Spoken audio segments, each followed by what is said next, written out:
So welcome to Other Stages, Season 2, Episode 3.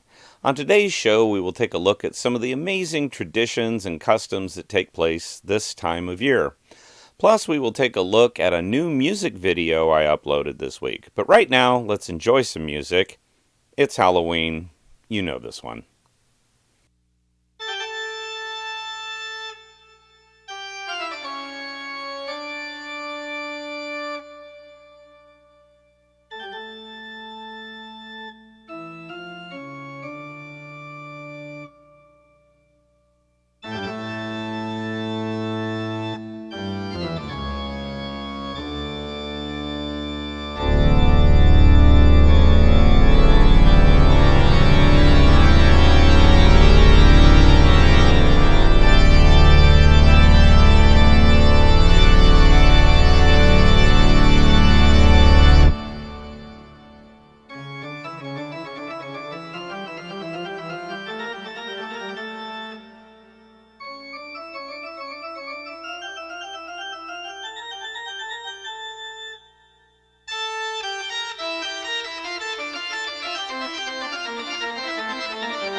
Please subscribe to my YouTube channel. Be sure to like and comment on today's show.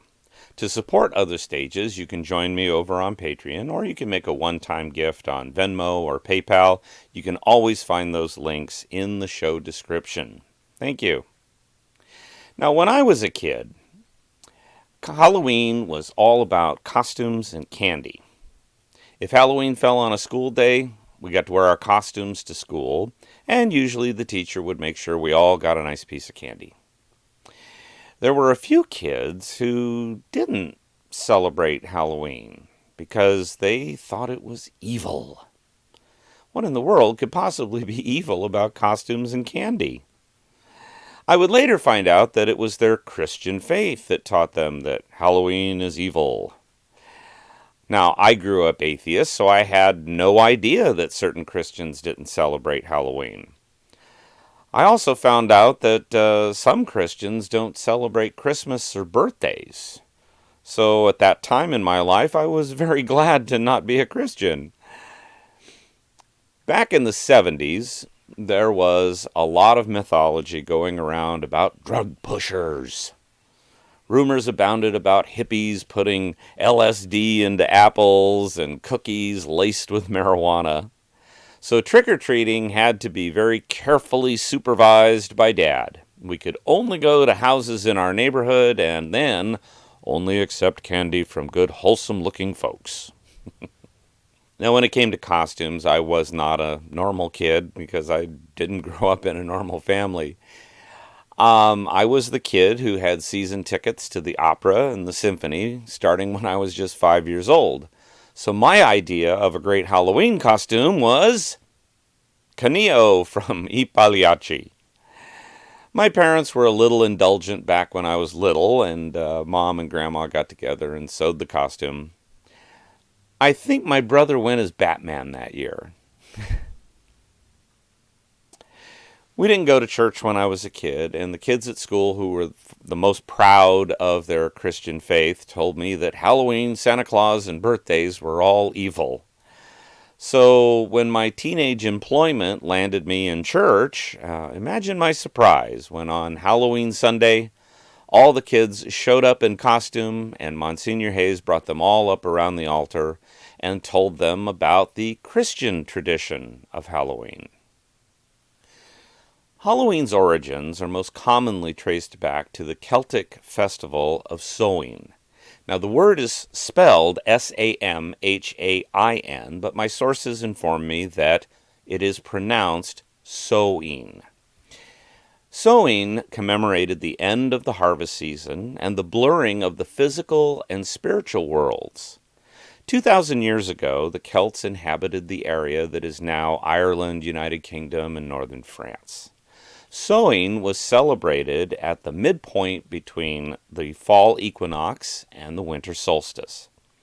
After the harvest was complete, people gathered with Druid priests to light massive bonfires and pray. It was expected that dead ancestors might cross over to the physical world during this time as well. So Celts would dress up as animals and monsters to make sure that fairies were not tempted to kidnap them. In the 7th century, the Catholic Church established November 1st as All Saints' Day. And by the 9th century, the influence of Christianity had spread into Celtic lands, where it gradually took over older Celtic rituals. By 1000 AD, the Church made November 2nd All Souls' Day, in an attempt to replace Samhain with a related church-sanctioned holiday. The traditional night of Samhain, October 31st, began to be called All Hallows' Eve. In England and Ireland, during All Saints' Day and All Souls' Day, poor people would visit the houses of wealthy families and receive pastries called soul cakes, in exchange for a promise to pray for the souls of the homeowner's dead relatives. This was known as souling. The practice was later taken up by children who would go from door to door asking for gifts such as food, money, and ale. The practice of carving faces into vegetables began in Ireland and Scotland in the 1800s. Jack-o'-lanterns originated from an Irish myth about a man nicknamed Stringy Jack, who tricked the devil and was forced to roam the earth with only a burning coal inside of a hollowed-out turnip to light his way. In the United States, Halloween was celebrated mostly by Catholics, and it wasn't until the mid-19th century that new immigrants, especially the millions of Irish fleeing the potato famine, helped to popularize the celebration nationally. In the late 1800s, Halloween tricks included placing farmers' wagons and livestock onto barn roofs, uprooting backyard gardens, and tipping over outhouses. By the early 20th century, vandalism, physical assaults, and sporadic acts of violence were commonplace on Halloween. During the Great Depression, haunted houses and spooky attractions became popular. By that time, violence around Halloween had reached new heights, so parents concerned about their children running amok on All Hallows' Eve led to the emergence of organized events as a way to keep them off the streets. Costumes and disguises were always a part of Halloween, but it wasn't until the 1950s that mass-produced boxed costumes became more affordable, so more kids began to dress up as princesses, mummies, clowns, or characters like Batman or Frankenstein's monster. Autumn is my absolute favorite time of year. I don't like the heat of summer, so autumn is for me the glorious time when the weather starts to cool. I also love the turning of the leaves and the changing of the weather. Last year I wrote some music to express my feelings about autumn, and this past week I uploaded a music video with my piece, Autumn Colors. Let's take a look.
As a kid, I was taught that death and cemeteries were to be feared.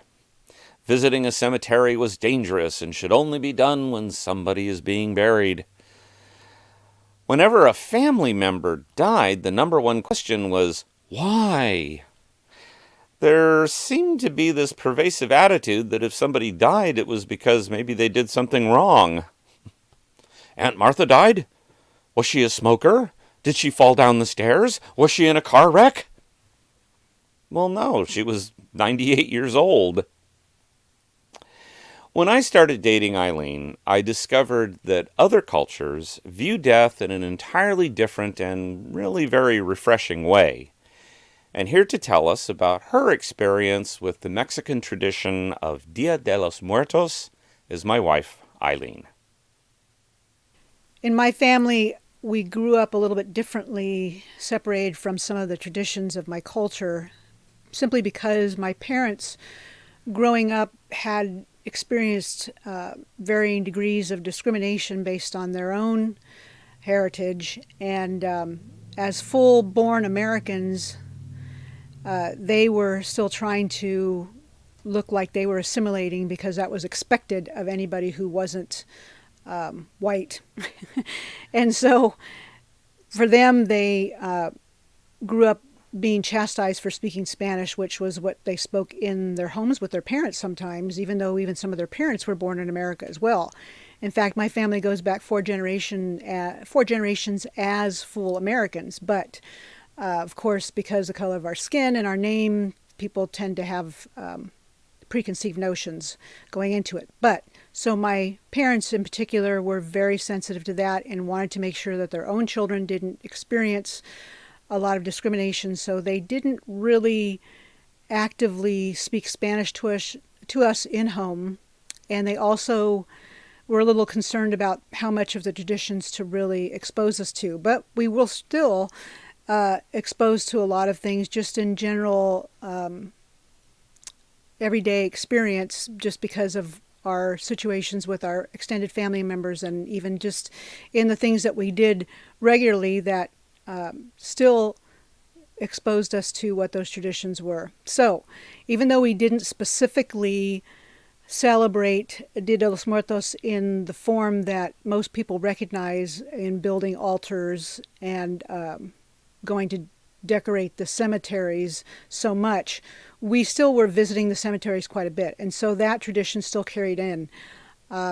We definitely grew up with the idea that it was a good thing to hang out at the cemetery and visit our relatives that were buried in the various ones around Fresno.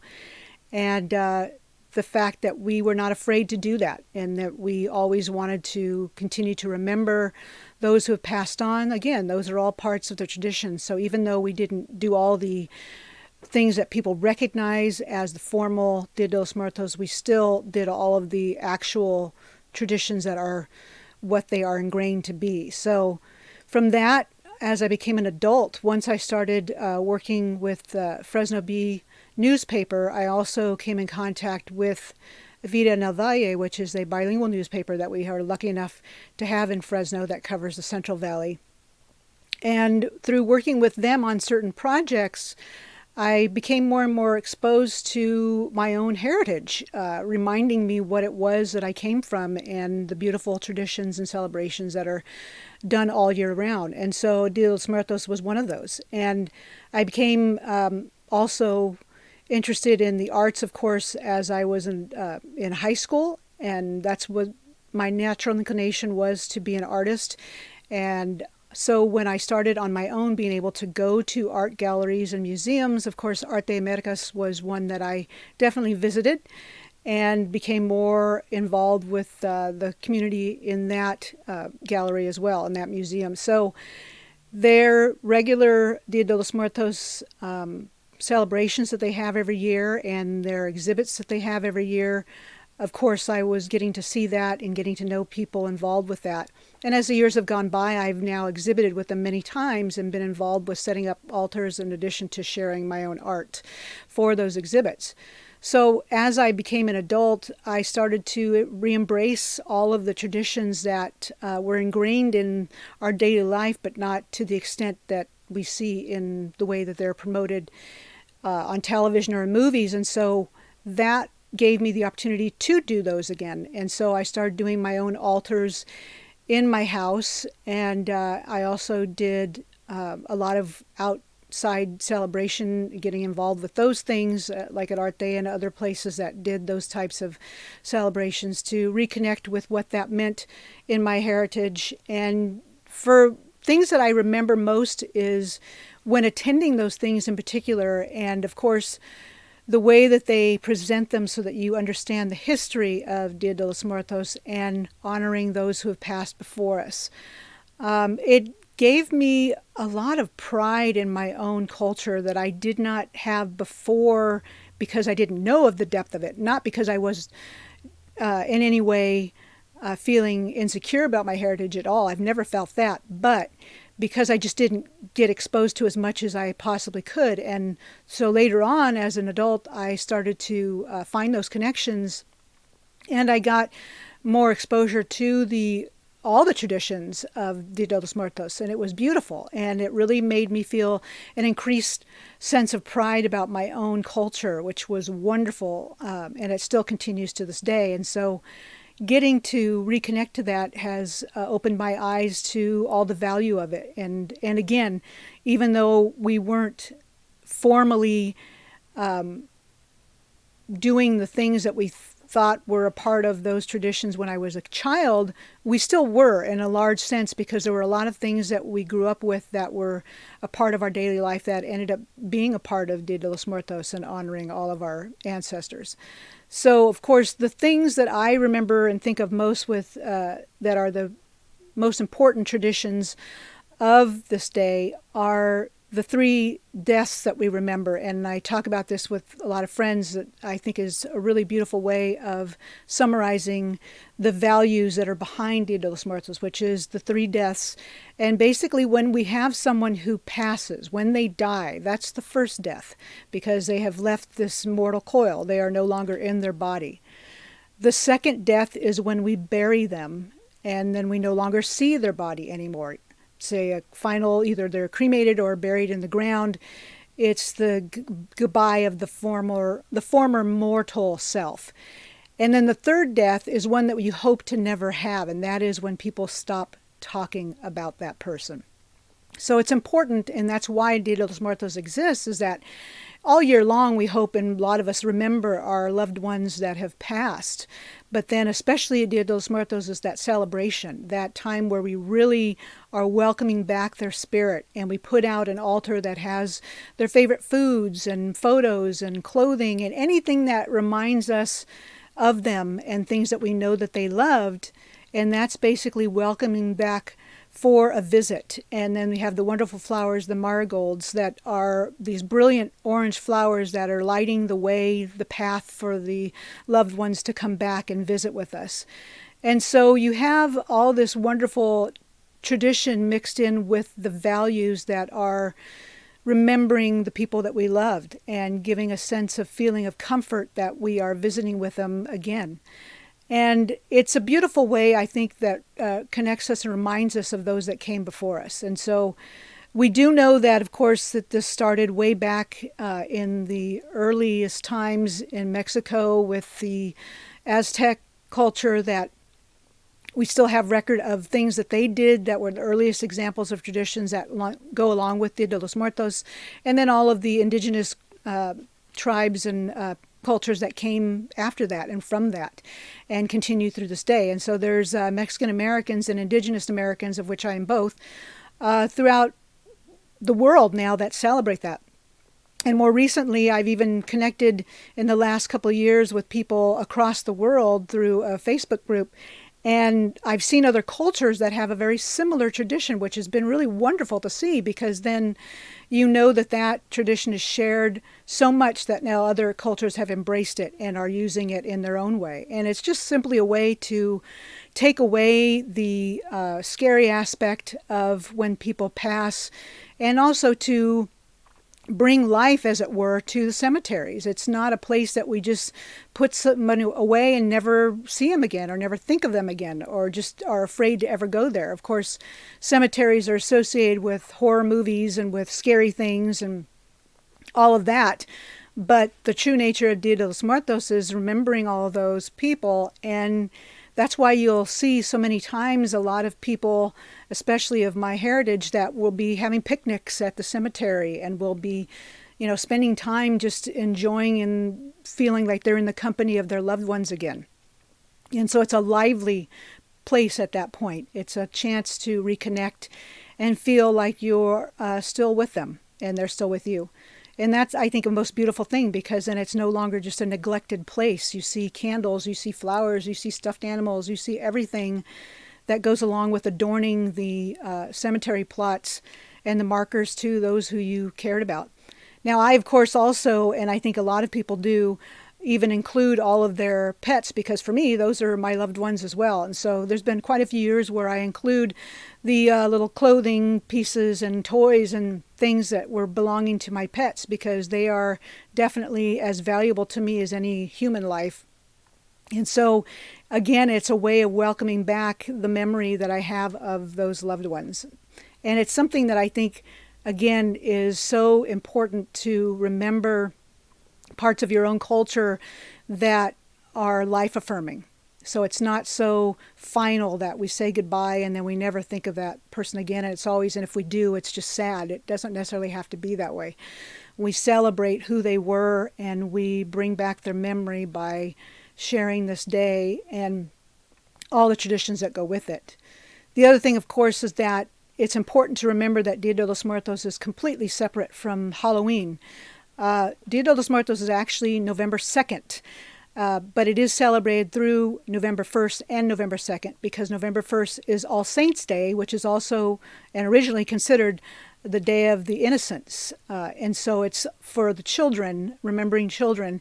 And then the 2nd of November is Dia de los Muertos, which is more about the Day of the Dead, and All Souls' Day, remembering the adults or just remembering people in general. So those 2 days combined, because the religions brought in that came into working with and taking over the indigenous people and taking the original Dia de los Muertos Day and moving it to November, where it was originally in August. And so they embraced it into the Catholic traditions, and in doing so they put it together with those 2 days of November. The Day of the Children Innocents, All Saints' Day, and then All Souls' Day on the 2nd. But they are still very much celebrated as Dia de los Muertos, both of them, but especially November 2nd as the official day. And that's where it's separate, like I say, from Halloween, because Halloween is a celebration, obviously, of more the frivolity of all the fun and celebrations of children getting treats and things of that nature, which is fine. But the Dia de los Muertos is a day unto itself, which is celebrating our loved ones and respecting all of that memory and looking back at the cemeteries and thinking of the people that we care about. And it's really more a respectful day. And we can certainly enjoy certain treats that go along with Dia de los Muertos. There's the bread of the dead, which is made especially for that. And then we also have other pastries and things that we enjoy. And I do, again, remember doing that at my grandmother's house when I was a child, that there were special treats that we had around this time. And so I was always exposed to certain traditions, but not in a formal way. And this now, as an adult, I can do it more formally and recognize all of the traditions that go with it, and then go and visit places like Arte Americas, where they have exhibits of altars that people have done to their loved ones that are on display, and then also the music and all of the celebration that goes along with it, like the Aztec dancing that opens the ceremony, all of it. It just makes it feel so wonderful to be able to celebrate all the people that we have lost, and be able to know that hopefully within our own tradition, that those who then are here after we go will do the same thing for us. So our last piece of music today is the Fugue from the Toccata and Fugue in D minor by J.S. Bach.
Next week, my guest will be the director of the Fresno Community Chorus, Anna Hamry.